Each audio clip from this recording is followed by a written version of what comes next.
Welcome to Facing the Nation for February 2nd. Welcome to Facing the Nation for February 2nd, 2024. I know we haven't met in a while. There's been so much happening, in the Dome of Parliament. As you know, budget estimates and are currently going on. And last week we had the budget debate. So there's a lot to talk about. Of course, as we start the program, I want to remind you to call up a friend, call up a neighbor, let them know Facing the Nation is on. And today we're coming from the Artichon Convention Center where Parliament is being held. And so call up somebody, and of course check us on our platforms, the People's National Congress Reform page on Facebook, the People's National Congress Reform YouTube, APNUFC, Facebook, and of course Channel 6. Today with me, of course, we're going to keep the same line. A lot is happening with the budget, the talks, the estimates, and so much money is being spent. I know we didn't hear a lot of him during this period, but today we'll definitely catch up. My guest is none other than the former Minister of Public Works, none other than Mr. David Patterson. Welcome. Thank you very much. Welcome to our viewers. I'm glad to be here, glad to give them any insights on what is supposed to be what is the biggest budget ever. Biggest budget ever. I'm now trying to recall if this is the first time I'm having you on Facing the Nation. I'm not even sure. No, I was here and I was on before. But it was a long time, so yes, we're definitely overdue for that visit. Yes. Now, a lot has been happening with the budget talks. I believe you were unwell during the time of your presentation, and so we didn't get to hear that much anticipated presentation, because we know this budget, what it is looking like in terms of infrastructure. So I want to give you that opportunity today to talk to the viewers about what we're seeing. Let's start out. What is your thought about the budget generally? Well, I mean, just a lot of numbers. I mean, it's heartless, it's soulless. I mean, it's just like if you somebody says to you something, but it's bland, it has no meaning, doesn't inspire you. The biggest budget ever in the history of Guyana. There's not a soul on the man on the street. Even the business people. I mean, it's been out since January the 15th. Almost a month. You haven't gone to any shop, you haven't gone to any one of your friends' homes or anything like that, and not a single soul has been enthused that I would have interacted with the budget. So it tells you that obviously whatever they're trying to achieve hasn't hit the mark. There's no one that I know that said they're eagerly awaiting this afternoon when the budget finally will pass. In our time, while we were ministers, we were eagerly awaiting it. Correct. I can't wait till Friday come, because Monday morning I collect this, Tuesday this, I'll be able to buy this. I'm going to take a loan on for a house, something. But so it just shows it's a heartless, soulless budget. A set of numbers, and when you interrogate it, the numbers really mean nothing at all. When I was in school, you try to kerfuffle you. When you or waffle, when the teacher asks you to write a question, you know nothing at all, but you fill up the page with what you call waffle or bluff. block. So that's really is the budget, Mhm. and it'd be hard pressed, you know. I mean, in not only in public works, the petroleum ministry or something like that. I mean, education, youth and sports. You know, Mhm. I mean, big shout out to Shamar Joseph. Welcome back. Well done, young man. You know, there's nothing in it even for us to go and find the next Shamar Joseph. You know what I Mhm. mean? So Correct. uh, that's my general overtake of the budget. You know. So, looking at the budget, I do believe what we are hearing from persons looking in and inspecting, a lot of the money put into this budget will be going to infrastructure. We're looking around, we're seeing what's happening. And I mean, the reason why a lot of persons are saying, man, we can't eat brick or sand, cement and stones. So, but that's where we're seeing the majority of the budget going. Let's talk about that. Right. This year's budget, I think, for public works is $204 billion. You know, I mean, that's a lot of money Mm-hmm. to put in the hands of Jill and you know, I mean, those guys been out to sea. We tried pulling them back. We tried bringing them, tried putting up a signal to let them know what the direction they should be. You know what I mean? Mm-hmm. But they just lost the sea. Look, once again, big numbers. But when you and I said to I did a program on the weekend. It's this budget for public works is like a three-card trick. I mean, you know those guys that play three cards and you go on the Starbrook market and those things like that. They say it out, you know what I Mm-hmm. mean? Look where I put in these cards here and put your money. And then obviously when you put your money, they con you. The, this budget, if you look at it, Mm-hmm. first, let's start off. The PPP has never, ever, ever successfully completed a major project, ever. Mm-hmm. I mean, we can go back to Skeldon, we could go back to CGIA, you could go to the Marriott, you know what I mean? You just name it. Mm-hmm. And this budget is just a continuation of Okay. that poor performance. I mean, Mm-hmm. let's speak about the Linden to Mabura. The minister admitted, I mean, it's supposed to be finishing this year. um, it's only 13% completed. You know, I mean, Mm-hmm. if you want to talk about the new Demerara Harbor Bridge, I mean, it's only 23% completed. It's supposed to be Mm-hmm. finished. It's supposed to be finished at the end of this year, and it's We're nowhere near close to close. finish. So even starting, all they've done is lay the temporary that platform that people see there is where the equipment will drive on. That doesn't has zero to do with the actual construction Construction. of the business. Like if you building a house, you know, you clear the land there, you put up a storage shed where you work, where your guys Yes. work on and bend the steel. That's what you're seeing, and then they're trying to mislead people to think that that's the actual, that is the working platform. You look at the Linden Suits Dyke, the highway last year, they put in $5 billion Mm-hmm. to do that every year. And we come to what they do. They just put these numbers in, but they only spend million, 55 million, $5 billion of budgeted to Linden to like to repair that road Mm-hmm. that's deteriorating, it was being there so long. They only spent 55 million. This year they're putting in 10. Mm-hmm. But they're not going to spend it because they don't have the capacity, not the brains, and then of course the corruption and It's everything high. like that. You know, I Mm-hmm. mean, the East Bank Road. I mean, they've opened up a new road, the Heroes Highway, but soon as you pass Grove all the way to Linden, Mm-hmm.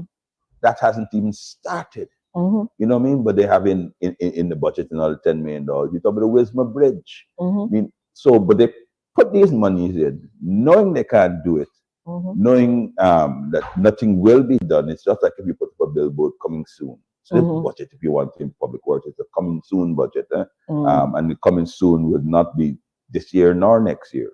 Mm-hmm. And I do anticipate that now that, of course, the election year is built for 2025, we'll be in a massive chaos. I mean, they'll be trying to do all sort of little projects just to Mm-hmm. show that they've done it and Mm-hmm. begging for more time to complete it. We'll be in a massive of things, you know. So that if you look at every single what they will call transformative project that they're going to do, I mean, quarantine since 2022, 2 years ago, Mm-hmm. 2.5 years ago, they said out they're upgrading the quarantine road. I mean, they're about like 6 bridges to be done there. Two and Mm-hmm. a half years are not finished. Every single aspect of thing that they were going to do some bridges on the Linden to Lethem. They said, oh, 58 bridges. 2 years on, none is finished. None. So basically, this ministry was able to spend about 80% of what they were given in 2023, which means that $40 billion, which could have gone to this year about 40 to 50 billion dollars, right, could have gone to ease the cost of living and because there's no use giving people that can't spend money this amount of money. So and this will be the trend, and then there was one really interesting area which I found very amusing, and the bishop Edger was very elusive. In 2022, they came to the National Assembly with a project. They said they were building new government's offices. And that project at the time in 2022, they came for $2.6 billion. The project was supposed to be $10 billion to finish these offices. When I asked in 2022, budget, the minister said that they're building these new offices right there in Wrights Lane in Kingston. To replace the timber buildings there. Next year, in the 2023, the year after, after giving the contractor $2.4 billion in 2022, in 2023, the year after, he came back to Parliament and said, no, we've changed our mind. We're now building a bigger office block for $15 billion. We've changed the location, and we want to give in this year budget, 2023's budget, you're giving the contractor $4 billion in this new location. This year, 2024, after paying the contractor 7 billion Guyana dollars, they announced who's done absolutely nothing. He hasn't cut a blade of grass, hammer, nail. $7 billion, Caribbean Green Construction Limited or something like that.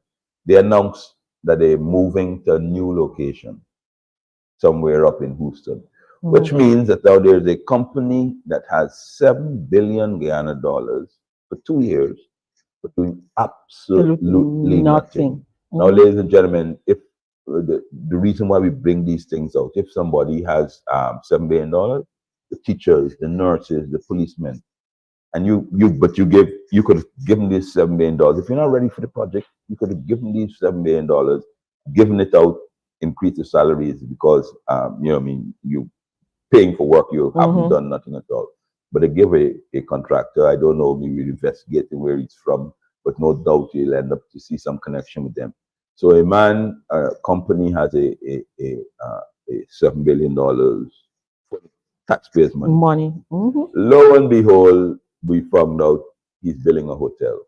So in other words, the government of Guyana is funding that hotel because the man has $7 million advance, did nothing. 2 years, $7 billion. $7 billion, $35 million US dollars for 2 years, not even hammering a nail. So in that 204, there's several projects just like that.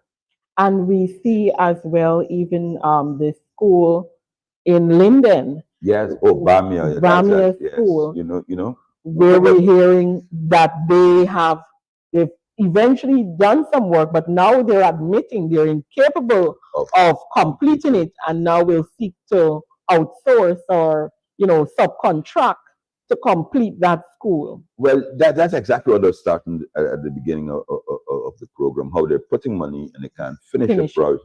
So they give Bamia, they give it to Hits and Jams, Hits and Jams, Kachi in Shanghai. Yeah. Not speaking about, not talking about conflict of interest, because I think Kashif is the chairman of the National Sports Youth, yes. Yes, and then Sports and Youth. Sports and Youth, Something. So you have, imagine if it was the coalition's time that something like that would have happened. That of course they have no shame. Shame. What it is, they've given a contract out for $1 billion to Critic, whose only qualification for the job is cussing out people, in particular black people. I mean, I've said it, Yeah. and whenever he's ready, I mean, he curses me out. So I don't mind. I mean, particularly black people. You can remember this is a man that said that has been on TV. That said that when you show black people a book, it's like if it's a zombie on them, they go screaming.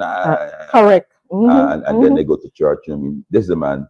They've given him $1 billion contract. The man has not built anything in his life. I mean, prior to being Jackio's spokesperson, he used to work at a vulcanizing shop. I know him. He used to work at a vulcanizing shop. Then he started doing these things. Then he started cursing out black people. And then he got a spot. He elevated up and now rewarded out.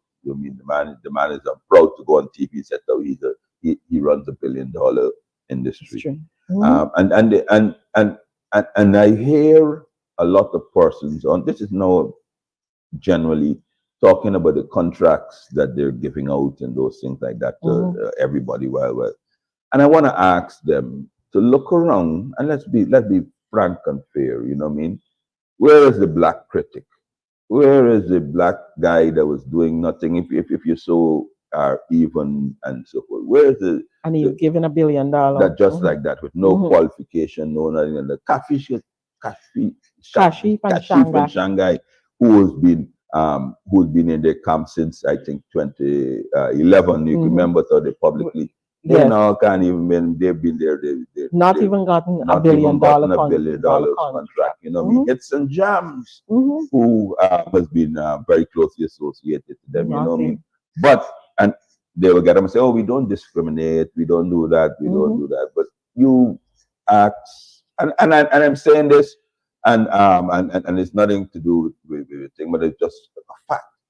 I mean, I went to Linden and they say, oh, they're giving out all these, they're giving out these cleaning the drains and so, but where is Region 10? You want to take over Region 10. Where's Region 10's $1 billion contract? They went to box on 25 contractors, you give $5 million. $5 million to do, but you can't say, they can't use the excuse that the Region 10 black contractors doesn't have the qualifications because you give critic.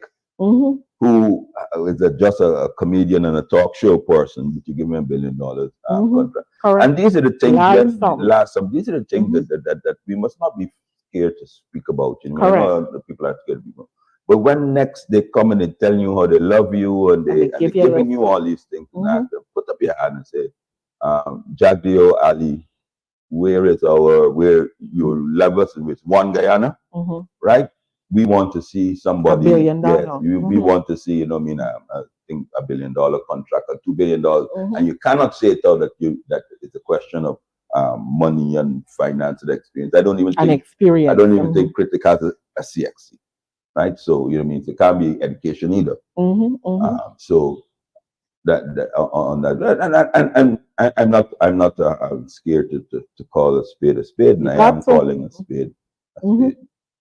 So we're seeing all of the uneven and the unfairness in how contracts are going out, yet still we hear and we sit when these estimates are being reviewed and people talking about, oh, there's a procurement procedure and all these things are happening.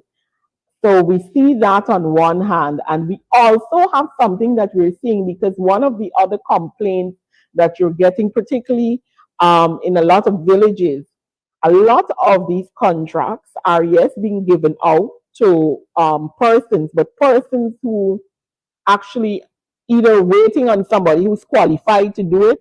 So you have a situation where a road is started in an area and they dig it up and 2 months pass and nothing else has happened in that area. How do we intend to deal with these issues? Well, one, I thank you very much, very, very quickly. One of the things I want to ask all of you was this year, well, let me be very clear, ladies and gentlemen. We are on, the clock has started. The race to 2025 has broken already. In my opinion, right now we are ahead. As I'm talking about the opposition, we're ahead of the race, but we have to be honest. These guys have access to a lot of money. Mhm. They have no scruples about misusing it. They have no scruples about corruption. They have no scruples about enrichment of their Mhm. friends and family to get by. They have no scruples of buying votes. You know what I Mhm. mean? You look at every single outreach that they do. Mhm. They look and on their Facebook, they look for the darkest persons that attended and put them up on the Facebook. I mean, you don't. So you would think that only Afro Guyanese go to these outreaches, and so they're on they're on a mission to try not whitewash, blackwash their image. Mhm. Mhm. But the race has started. What we have to do is now hold them their feet to the fire. So therefore, all your viewers Mhm. start taking pictures. You know what I mean? Like Taking because pictures and so posts, taking yes. pictures and posts. Mhm. You hear it how you take a picture from day one, and every time you go into work, it's on your phone. You take it and you post, and we can catalog it, and you can see. And then when they're finished, because these roads that they're building, when the rainfall is 2 and 3 weeks, uh, sometimes 1 month. and there's cracks in it and those things Mhm. like that, you Mhm.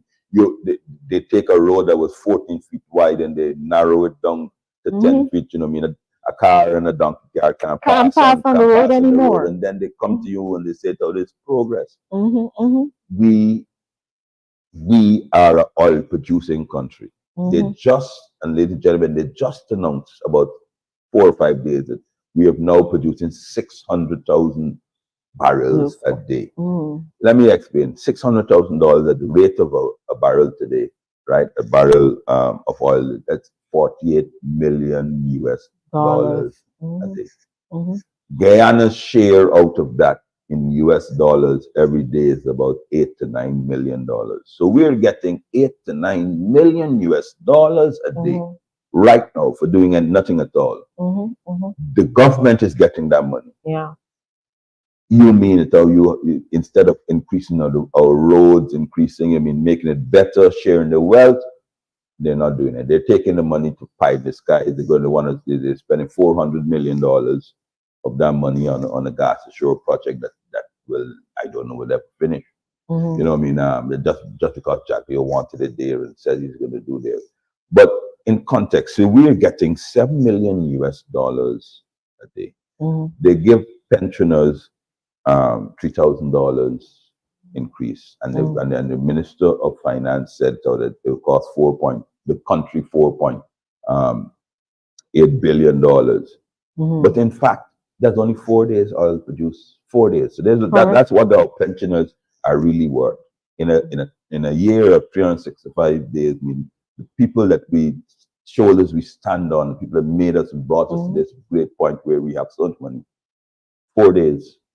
Mhm. That's our 4 days of oil production in 365 days. That's the increase they give. They didn't even give them a week or a month Yeah. because you know how they have to slave. You give them a week worth of what the money we earned with the On. oil. Mhm. At least, Mhm. you know what I mean, you could say to them that, you know what I mean, Mhm. and make it a policy. But we'll do it.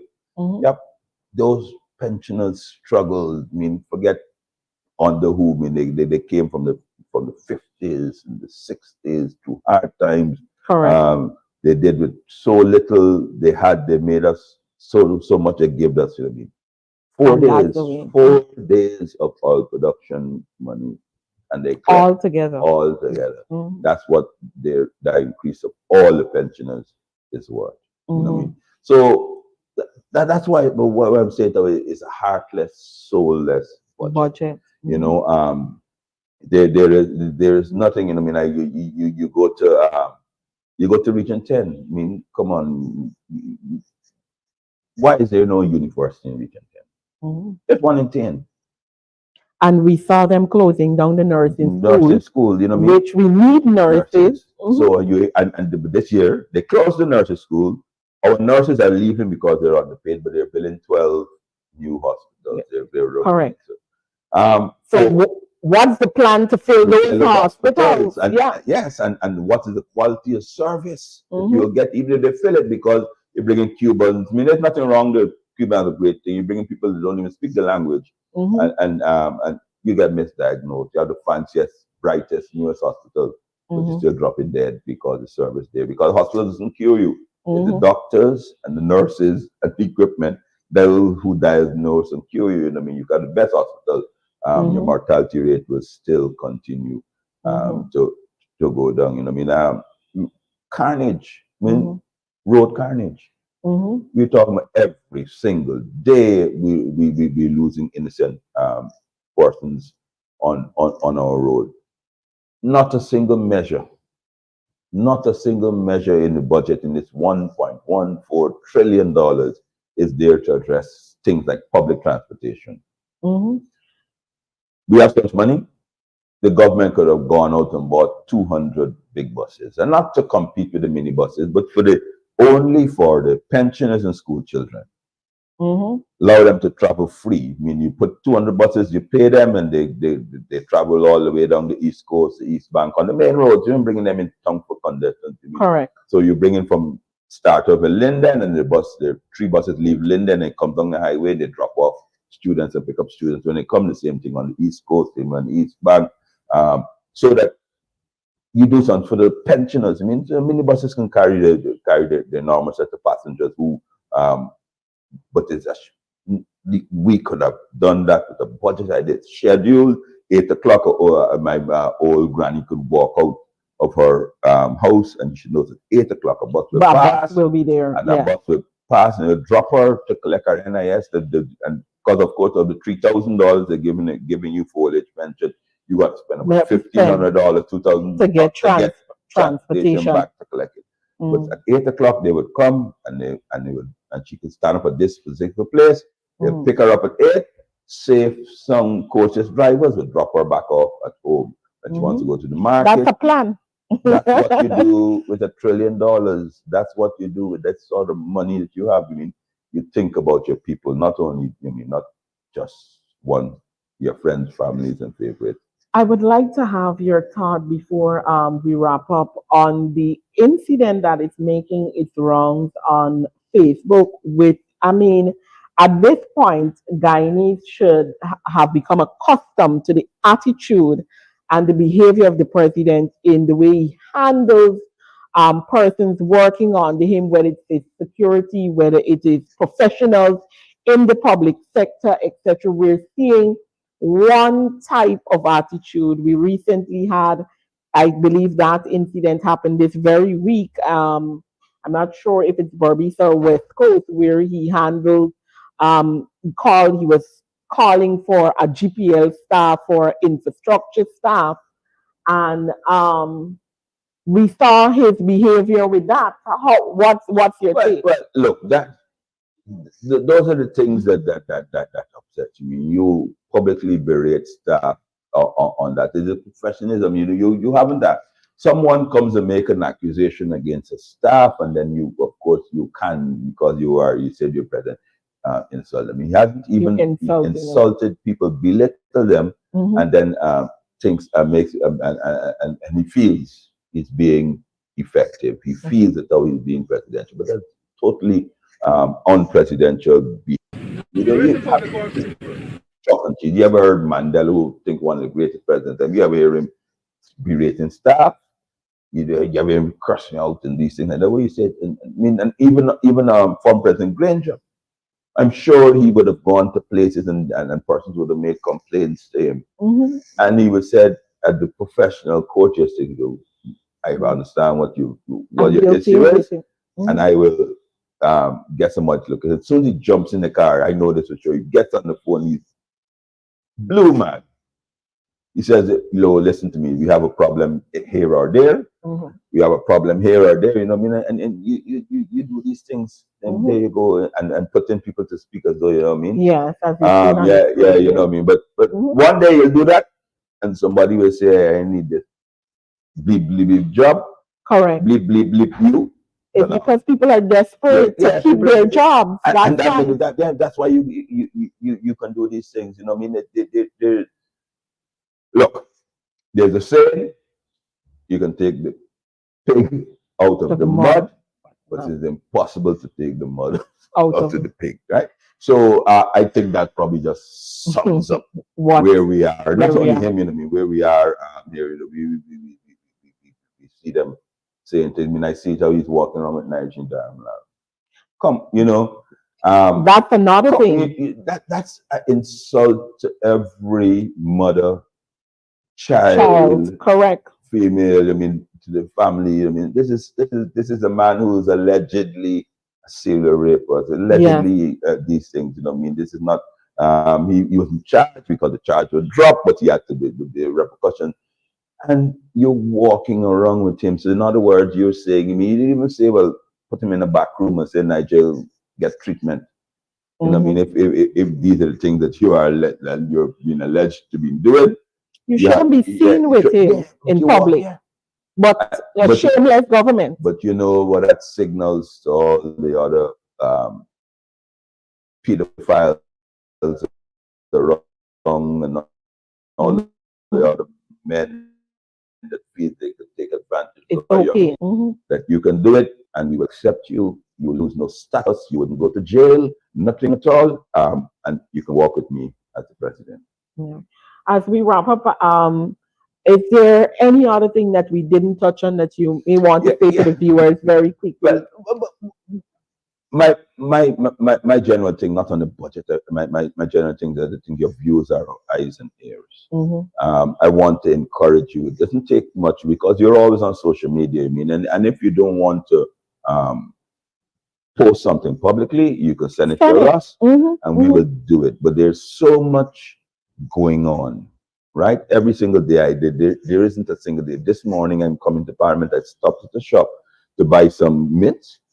And the guy who was driving a delivery truck saw me come on my car, pulled me over to tell me something that I should go and look at. I was on questioning the Minister of Public Works. I think that was on Tuesday. I think while I'm there, I'm getting messages on my Facebook Messenger saying, "Don't know what he's saying is not true." So I mean. And you send it to us, and we will make use of it because all is not well. It's not a happy country, you know what I mean? I mean, we love this country. We all of us want to stay here, but we're not a happy people. I mean, we have a lot to rejoice for. I mean, because we have oil and those things that we can be happy, but we're not at the moment.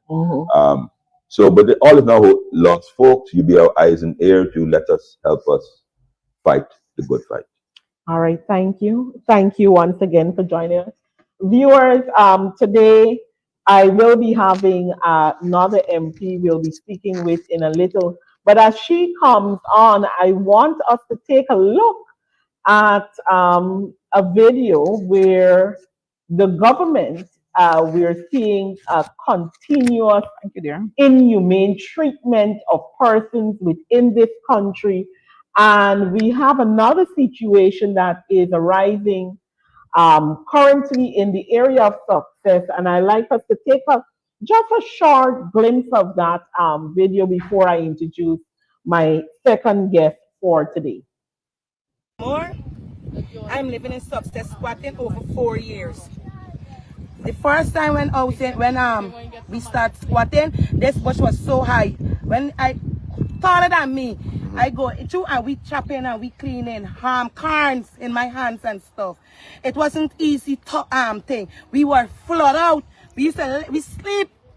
Your pains in my body and all these things. I was saying, come. They say, why we squat? If you apply for land and you ain't got land, since in 2002 I apply for land and me got now. I come and I squat. I lose my child because of this. And I come and I bring my children here. And we start squatting, we sleeping on the water and these things. They tell us come to house and we went down there. Everybody was there. They called 5 persons at a time. We said first set of 5 persons that went in. Wednesday, housing come in. They say, we have by Saturday to move and go on the land where they give us. Look, this is the paper. 500,000. 800.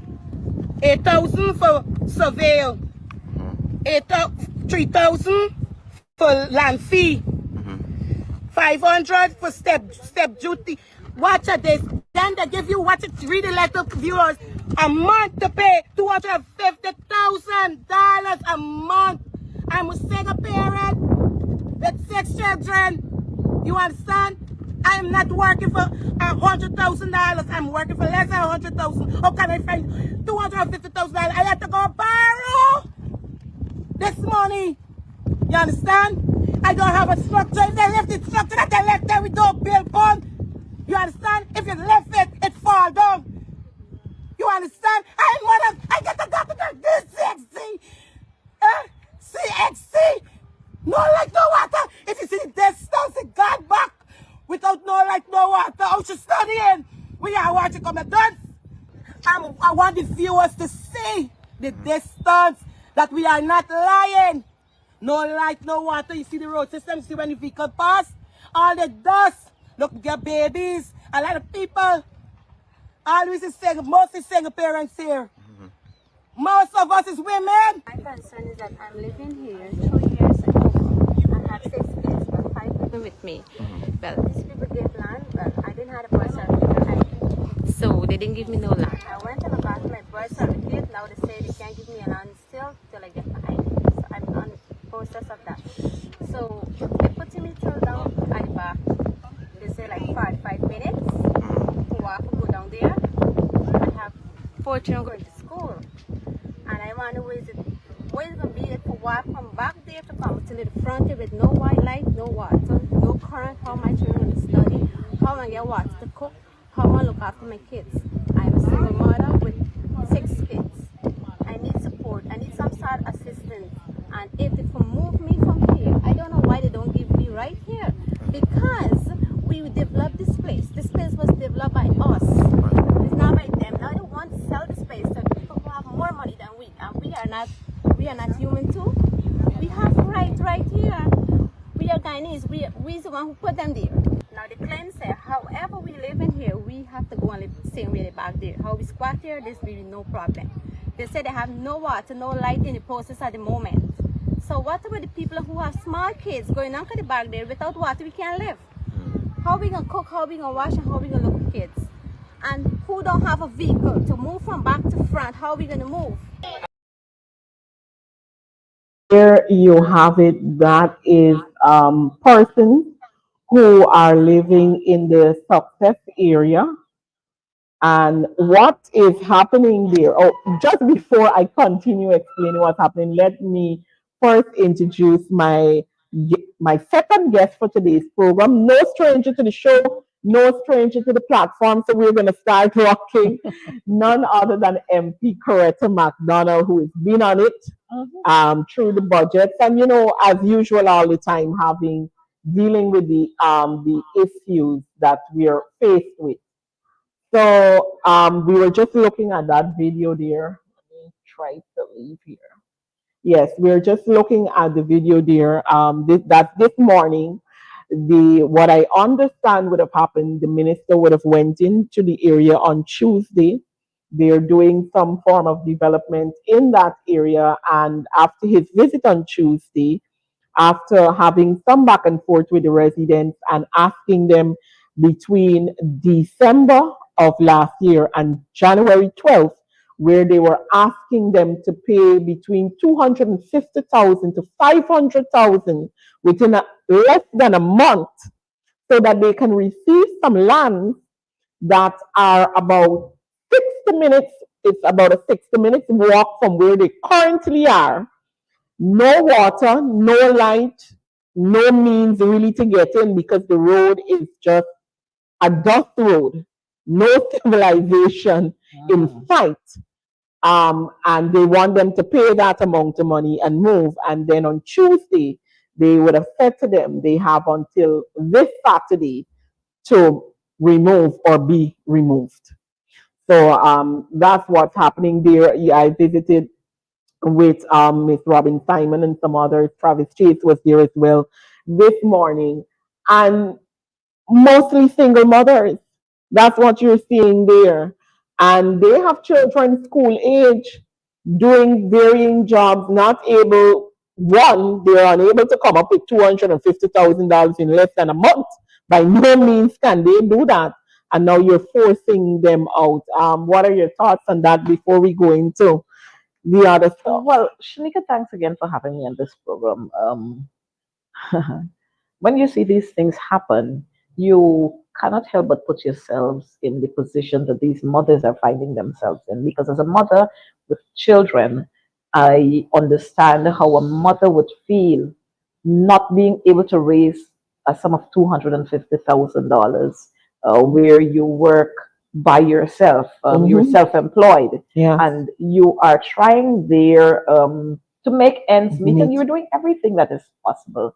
And then up comes this surprise where you're asked to move within a specified time. And then you had no plans of going anywhere, but and they expect you to go somewhere.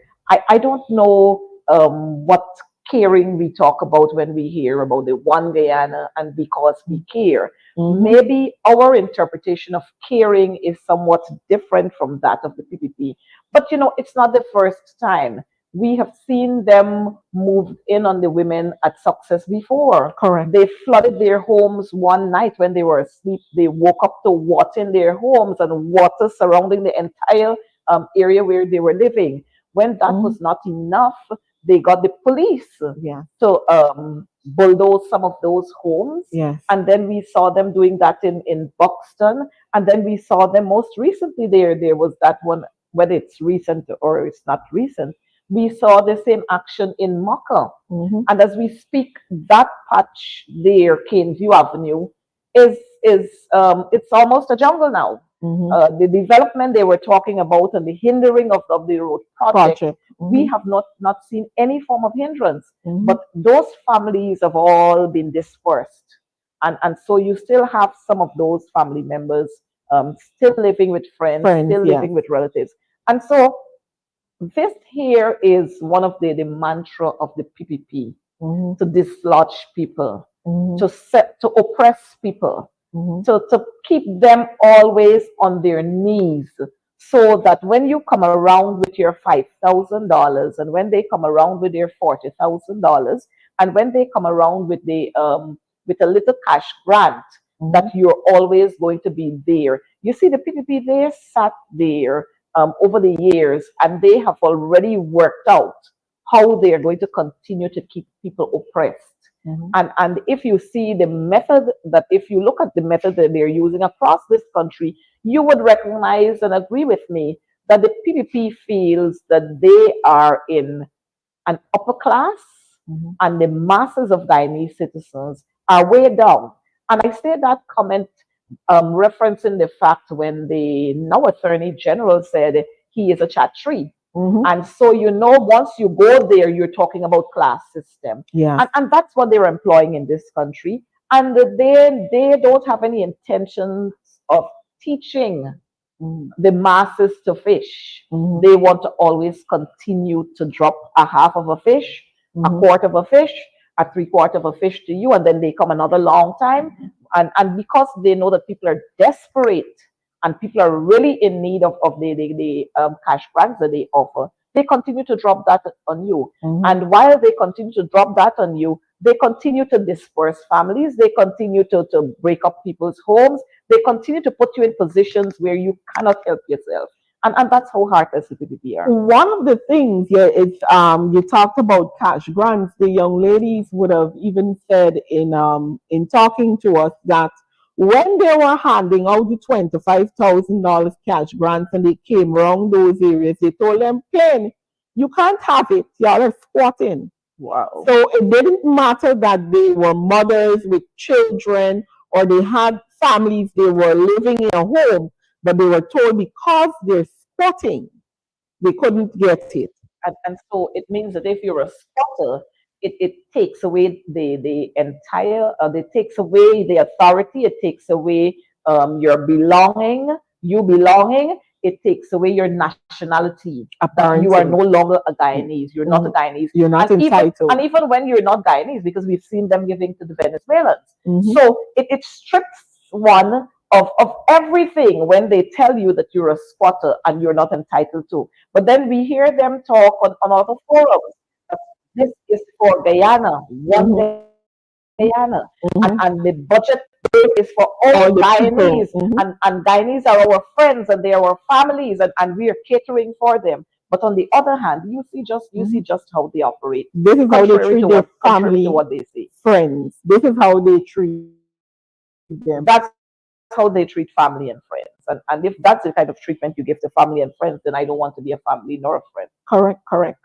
Now, we have that happening, and of course, I will be following this story and checking in to see what happens tomorrow because that's the deadline.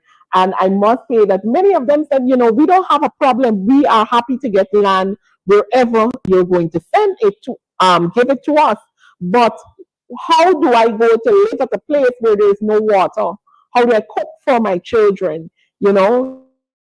There's absolutely no infrastructure in the piece of area that they were asking. One of the young ladies went as far as to say, well, they said they're giving them these allotments. They took them to the back and showed them the area. So she said, well, we'll take pictures now that you're handing these out.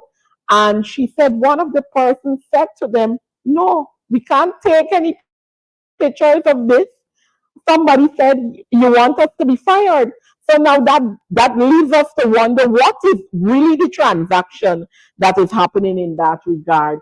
But don't forget that Mhm, we've had a series of issues where fraudulent transactions have been happening. We had mhm, the one at Natural Resources Ministry with GOSI with the signing off of the 211 million US, mhm.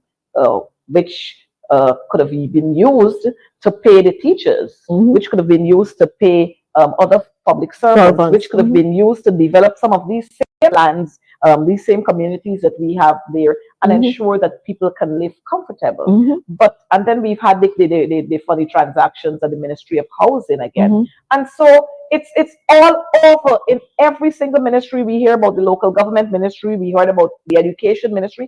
Every single ministry we have these kinds of fraudulent activities popping Occurring. their faces up, and Mhm, then you don't see people getting the kind of punishment that mhm. they're supposed to get, which gives you the impression that the administration is comfortable with what is happening. Correct. Now, there are other things happening, of course. There is a lot happening in the education system. You would have just finished that, or I believe part of the questioning for the estimates. Let's talk about that. What has that been like? Um, they like everything else. Every year we find it quite disappointing because and unless we change the system of how we operate in Parliament, our Guyanese population will continue to be left unattended. Mhm, Because you have here in the education sector, there has been $135.2 billion mhm, that was allotted to that sector. mhm. But the arrangement here in Parliament doesn't give you the ability to ask the questions that you want to ask and to get the kind of responses you Yeah. expect to get Correct. from the subject ministers. What you get many times, you ask a simple yes or no question, and you get from Genesis to Revelation as the answer. And Mhm, the speaker that we have, he is not he's not mindful that there's a time allotment mhm. for that sector to answer questions, for the subject minister to answer the questions. And so he doesn't stop the subject minister. He allows them to go on. But if you, as the person asking the Asking. question, if you were to have a preamble before you identify the code that you're asking the question on, he would ask you, where are you speaking on this? Those kinds of things. And I'm saying that our parliament should be balanced. Mhm, Uh, Persons should be able to ask their questions freely. Outside of that, you recognize that the way the whole budget estimates are structured, there are quite a lot of times monies hidden in other yes. areas on Mhm, the different line items. And so when you try to pull those out from the ministers, and we saw it happening just now with the education minister, she went on to talk about our government is going to do this and we're doing that, but that wasn't the question. mhm, I noted that I was very, very anxious to ask about the Critchlow Labour College mhm, and where noticing the $15 million that they have there allotted for the Christian Labor College. It was allotted last year. It was allotted this year. But the minister, even while she, and of course, you know that the minister has, I don't want to say it's an obsession, but the minister has, she's coming out with a vendetta, let me say that, whenever Coretta turns up anywhere. I don't know why the minister, if she feels that I don't know. I just don't know. So you're added to the list of the feuds. Yes. So the minister feels that she must always be in this aggressive mood whenever she has to answer a question or whenever Coretta Mcdonald turns up anywhere. But that's okay with me because, you know, the world will see her attitude. As a matter of fact, her attitude was so stink, not today, but yesterday, that would have caused her former colleague minister to lash out at her on Facebook yesterday, on Facebook, and that was trending. So, and he said it. We don't have to say it again. He said it, that education is in disarray. Yes, he did say that yesterday. And so, all we have been saying all the time is what he has confirmed. And to say to her that everybody is watching, the world is watching, it's in the newspapers, it's in the news everywhere. And so the ministers refused again to answer the question with regard to the Critchlow Labour College and the sum allotted to them, whether they'll receive it this year and whether the provisions is there for them to receive the monies for last year. She has refused to answer that. And so we see clearly that a certain class of people, their children will not have a second chance under this government to educate themselves. And we can go on to say that under this minister, we have seen it. History was created where we had the whole episodes of school fires. Yeah, we have seen them giving information to not information, contracts to their friends and cronies. The Bamia Primary School, it cannot be completed as yet, and you're hearing absolute silence when it comes to that particular school. We have quite a lot of schools in Linden Region 10 where there is flea infestation. School building, the structures are not formed. We just saw a teacher sliding down the stairs, breaking both of her hands, and you're not hearing that there is provision for these in the education sector. I asked the question today about the schools. There is a sum allotted on the education, and the minister's answer to me was, these things were already dealt with yesterday under the local government budget. But we have a sum there on the education. So it shows us again that one, they have things to hide. Two, there is an absolute disconnect in between the ministries and the ministers, so they don't collaborate. Because if they were collaborating, then the minister would have been able to say to me, well, look, ABC, even though it was dealt with on the local government, and you have this sum there, look, ABC. But the minister clearly has something to hide. As a matter of fact, the minister, when she was asked a question by my colleague, and she was saying whether there were provisions for several of the schools for the East Romville, the extension that was done on the East Romville secondary school, whether that was completed, whether there's provision for West Romville Primary and the West Romville Secondary. And the minister did not know that there is a school by the name of West Romville Secondary. And so she was trying to tell my colleague, like they would have for me and so do to distract you. There isn't a West Romville Secondary, there is Ascension, you get it mixed up. So I had to remark them to say the minister's got to be taught.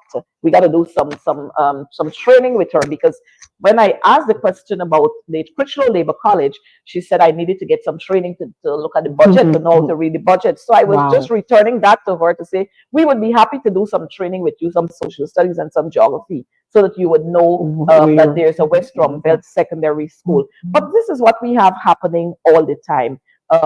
You never have the time that you want to really delve into the budget, because even when I said to her, kindly lay over, she went on to rattle off, So, and that is one form of killing the time, so that you wouldn't have enough time to answer the questions. outside of that, because of the speaker who stands there, sits there, and he is oftentimes very protective of the ministers. Mhm. So, you come across as if sometimes you don't know what you're asking when you ask the questions. Mhm. But this is all it's all a way of making us more aware of how the PPP operate, of how they want to siphon off the monies in the budgets, Mhm. and how they are committed to ensuring that the poorer class of Guyanese remain poor.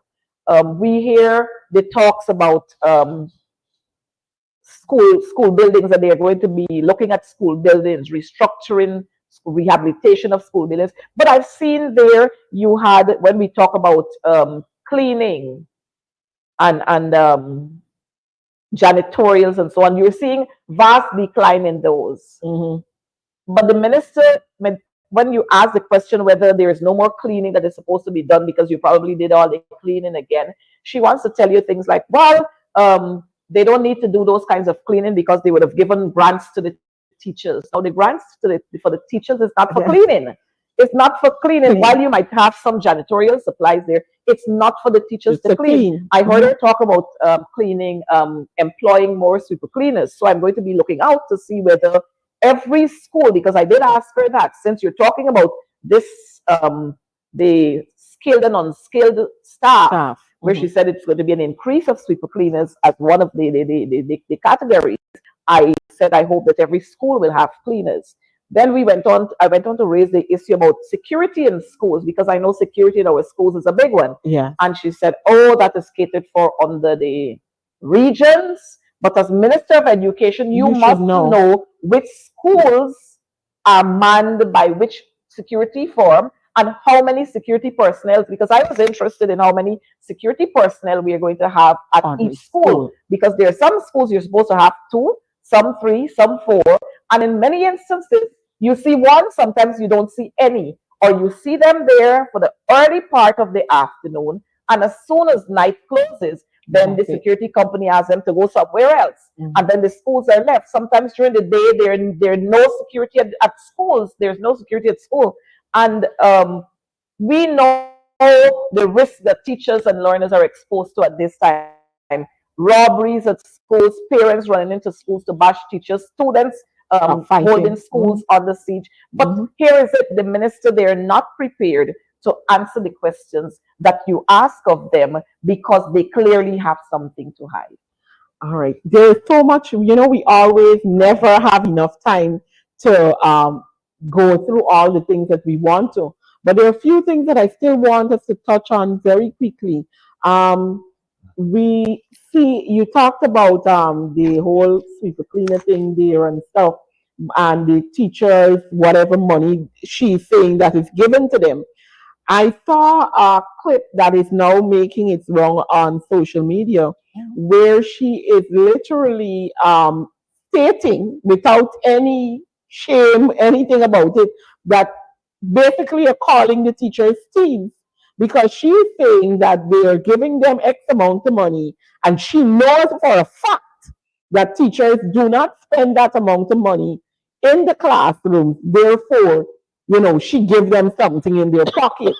We have that happening, that video making rounds, and a lot of teachers are very upset because for a lot of teachers, what we know and what we hear of is that they spend way more than that sometimes in their classrooms with aides and even assisting students because of the current situation. Your thoughts on that piece of clip? Well, that piece of clip that is making the waves around social media is a clear indication where, one, the Minister of Education, she is deeming teachers as being thieves, and secondly, she's saying that teachers have some change to put in their pockets when there is an entire process that teachers have to go through, spending of that money and acting for the money. Every single cent that you spend, that the teachers spend there, they have to show, they have to put receipts for it. So I don't know what, sometimes the minister just speaks very crazy. But I think what is happening to her is the fact that there is an industrial action that is looming right Well, now. we're getting And to so that. it has her going crazy, crazy all the time. And so, in order to justify why teachers should not go out there on industrial action, she's trying to show, well, look, teachers get monies, they get grants. But I want to make it clear that the grants the minister is talking about is not a grant for the teacher. Mhm. Is a grant that has been given, and each child is assigned a sum in that grant. So if we have to get pencils, then we buy pencils for all of those children who don't have pencils from the sum that has been allotted to them. Mhm. If you have to buy whether it's exercise books or cardboard or markers or paint, powdered paint, whatever it is that they have to buy, it is what will benefit each child, and there's no benefit there for the teacher. As a matter of fact, let me say, teachers are complaining that they have this sum that has been given to them, and let's use numbers loosely. 15 learners in a class. So it's 15, and the minister is claiming $4,000, while the teachers are saying it's $3,500. But let's round it off and say $4,000. So it's 15 learners at $4,000. Now, there is no way there that caters for transportation for the teacher to get to where the teacher has got to go, or to have the teacher returned. That's one. Two, there is no provision in there for any laborer to assist this teacher to assist the teacher to move whatever the teacher has got to move from one place to another. Now, when we go to some of these entities, they don't always offer the kind of service we need in terms of you go there, you make your purchase, and they drop off to your location. The teacher has got to use either a taxi to get the stuff from one point to and return them to school. But then when you get to school, you have to get persons to lift the what you would have bought there. And now you can't use the people's children. I mean, the little items, yes, you can use the children in your class to move them from the taxi to the classroom. But the huge items, teachers have got to struggle. They got to call the sweeper cleaner, or maybe if the guard is there, they ask the guard for assistance. And teachers have been complaining about that. And so when I hear the minister go around to talk about teachers have gotten so much and so much and so much, I wonder what is this so much that they're talking about? Because teachers are crying out for a substantial raise in their salaries. That's what teachers are crying out for. And teachers are not receiving that. Teachers always are given what the government feel that they should get, a little throwdown somewhere. And so the throwdown moved from 8.8% to 6.5%. And those are the issues that I would expect the minister to address. As we speak, I'm getting loads and loads of information coming into me. Laventure Secondary, where there's a classroom out on the corridor. When it rains, the classroom has got to be there. We just saw the video that is making its way all around social media. St. John the Baptist Primary School in Barticle, where the children and the teacher had umbrellas because it was raining. We've seen pictures of schools where the roof is caving in. There's not proper lighting in the school, not proper flooring there. Stairways are broken. Toilets are not flushing. And this is known. We have West Bromwell Primary School. We've got issues at the same not David Rose, West Bromwell Secondary School, West Bromwell Primary School. We've got issues at Peters Hall Primary School. We've got Liana Nursery School. We've got St. Pius, and these are all schools within Georgetown. And so when the minister opens her mouth to speak, the minister gives you big, broad statement. But the issues, we have teachers sending me information from Bartica, Agata Primary School, what is happening at that school, and so many other schools. But I am going to list all of these. I'm going to post them on Facebook so that the minister will be able to see them. Because every time you raise issues, they tell you that you're making these up. So we're going to post those pictures with all the issues that teachers are faced with in their schools, so that the minister would see clearly that the issues we are highlighting, that they're not made up issues.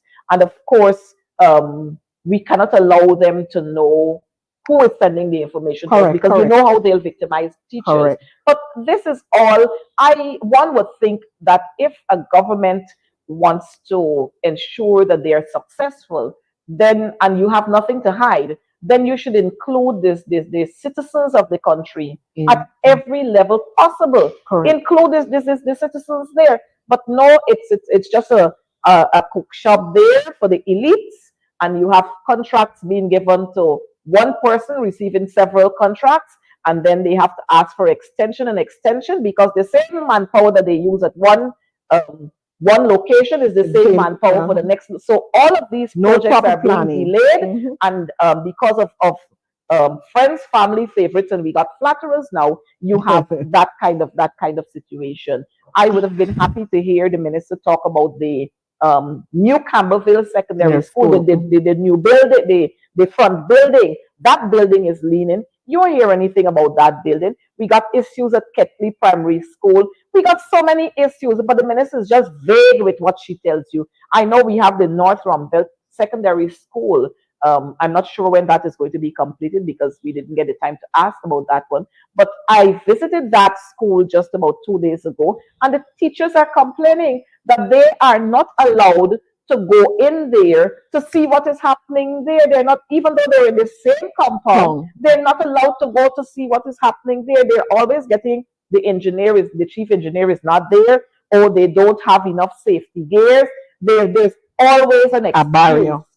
for preventing the teachers from going in there. But the teachers are complaining, look at what is happening. You don't have they don't have windows on the that is the northern side. The northern side, they don't have windows there. They have those little slots there. So you can imagine when that school is completed, When rain falls. and when it rains, that's one. And when when the sun is up, how hot that concrete enclosure is going to be. The teachers have also complained that every day the offices are on the ground, the flat. Most of the offices are on the ground flat, and they don't understand why these offices are placed on the ground flat. At least you should have offices on the second and the top flat. Teachers have complained too about the sizes of the classrooms, and so the teachers are just worried that when that structure would have been completed, it would be a waste of money, because it will not serve efficiently the purpose that it is meant to serve. All right. As we wrap up quickly, because I'm way over time at this point, I want you to touch with us. We know that there's that industrial strike that is looming on Monday. What should we know about this coming? I know that we've heard of a memo going around schools and them asking teachers to sign a document which in turn tells them that the strike is illegal. What are your thoughts?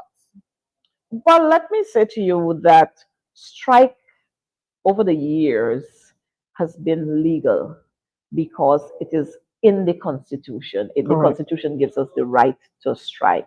And you strike even in your homes when your children are not satisfied with the way things are happening. They rebel.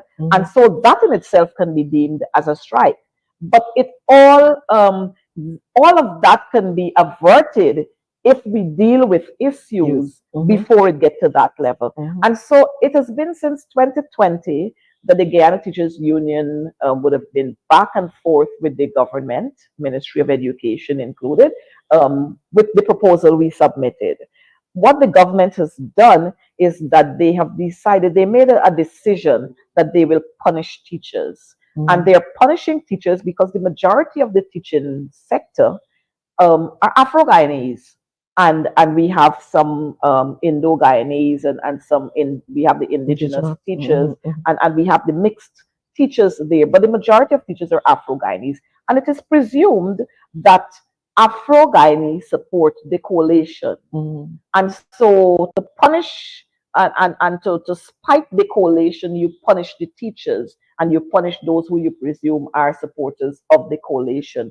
And you know, we run away from the fact that the same constitution we talk about and the democracy we talk about, the same constitution gives us the right to belong to any group, political party, or wherever religion that we want to belong to. But so teachers are being punished for that. And the PPP don't mind punishing their own supporters in order to punish the majority of citizens in this country. And we see the same way they treat the public servants and the nurses. But the GTU strike, we have exhausted every possible measure that there was, starting 2020, and this is 2024. So if, like I'm hearing from the minister, I'm hearing from the vice president, I'm hearing from the chief education officer that the strike is unjustified, then you tell me what is justified. After 3+ years, you're still telling me that the strike is justified when you have not made yourselves available to let us sit and seriously look at a proposal that was submitted. What we have seen the government doing is pulling bits and pieces from the proposal the GTU would have submitted, modifying it to suit themselves, and then they jump out there to say, look, this is what we're doing. This is what we're doing. But let me remind the viewers that I became active in the union in 2000. And from then, I've been hearing the talk about the notes of lessons, how much teachers had to write. And back then, you had to be writing notes of lessons. I enjoyed that too. Not only writing notes of lessons, but you have the journals that you have to do. You have the schemes of work that you have to copy from, and then you have to write up your scheme of work. We have the whole issue with teachers having their class logbook, where you have all the information about your learners. And then you still have the CIDC cards, which is another document that carries the same information like your logbook. And these are all burdensome for teachers. In addition to that, teachers still have to teach their classes. And so we have been asking that we cut down on all of these records that teachers have to be submitting and teachers have to complete. So now when we see the ministry come with that, the CEO he's coming out with that as if it's something new. And look what we have done. We've eased the burden from teachers. Look what we have done. We're offering teachers their certificate. Let me remind them, when Minister Rupert Rupnarine was there, we had amnesty for teachers who would have graduated within a certain period and they did not receive their trained teacher certificate, that they no longer be assessed, because you have to be assessed and then you get your trained teachers. That we forego that. So all of these things that they're coming up with, that they did this, that, those were all there already, and you were stagnating the process. So all you were doing now is just, it's not a given or a new thing that you're employing now. When we talk about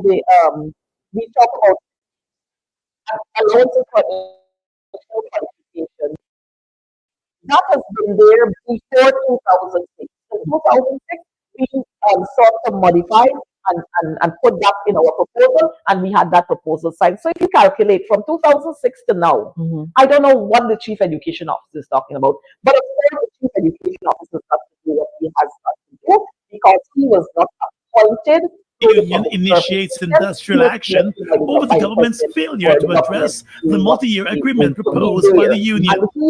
Since 2020, the GTU has been pushing for an across-the-board increase in salaries as part of a multi-year agreement. The union had proposed a 25% salary increase for 2019 and 20% each year for the years 2020, 2021, and 2022 and 2023.